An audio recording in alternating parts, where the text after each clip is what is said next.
So this is what I encourage people to do. And this is kind of what I've done in my own life. The first thing is I really encourage people, get yourself a home, own your home. And then this is hard to do, but if you make some sacrifices, you can do it. And that is, pay off that home, own your home. And own it free and clear if you can. Now I know that's hard for a lot of people, but if you make some sacrifices, you will find that you can pay down that note faster than you really think you can. And that would be my first advice. Secondly, you need to always have some savings, and I would tell people, have some cash at your house, just cash.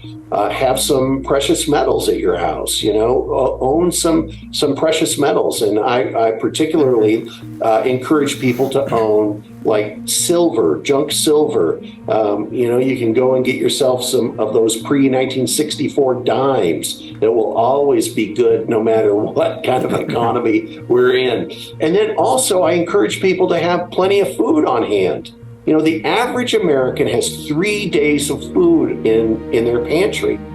Well, I can tell you here at my house that, I know we can go 3 months. There's a good chance we could go 3 years with all the food we have stored here. So, Amen. That's good. You need to be prepared because we don't know what's going to happen. And it could be a storm, it could be an earthquake, it could be a grid outage. You sound like you're talking right out of like Kevin, my book on my chapter on finances. Exactly. These are things that it's wisdom, it's prudence. We hear rumblings of things. We know what they're trying to do to corporations and make it where people can't have money or loans unless they are part of their whole ESG system. And I don't know if you have any insight into when and how this is all going to come about. Well, ESG, that's actually in my, if I get deep into this, one of the things I've done is I do what I call investing against ESG. So tell us about and it's really worked great for me. Like, for example, when coal companies were just devastated by ESG policy, I started buying coal companies, and they've done extremely well because people need electricity, and people are always going to pay for electricity. If you look at human history, the growth in wealth has come along with energy. So I love energy investing. I love investing in real things like farmland, like metals and gold mines and any real things. And I especially like things that are throwing off cash. I mean, you can buy a coal company in America, like, for example, the company Peabody Energy, which is the largest coal company in America, is at what they call a 2 PE. That means you buy the stock, and in 2 years, just the earnings from that stock is going to pay for itself.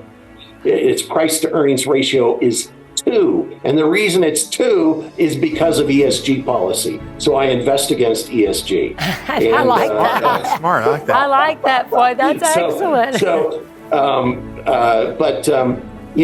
The other thing I tell Christians is we have to feed others too. Yes. So as a Christian, you need to have even more food on hand. As churches too. When your neighbor comes and knocks on your door and he's starving, what are you going to do as a Christian? You're going to feed him. Exactly. At least I'm going to. Exactly. Store up some food. Be ready for hard times. And, your kids can always eat it later. Yes, that's what happens, right? We go too late sometimes. We go, so don't eat that one. That's over date, My brother said, I was encouraged. I saw how much food. I thought, we won't starve. And he said, then I looked at the dates and went, uh-oh. You got to go through that stuff sometimes. Yeah, well, sometimes too, the dates, are set up by industry in order to get you to circulate through what is still good food. Yeah, canned goods are good, things like that, and you can get things like rice and beans and staples, and they can last for a long, long time. Yeah. And then there's actually companies, that specialize in storage food, and there's a lot of those. Actually, the Mormons do a really good job of this out in Utah. There's a number of companies where you can buy storage food quite inexpensively because Mormons are big believers in storing food, and so they have companies there that specialize in it, and you can get a couple of years worth of food at really some pretty reasonable prices if you shop well.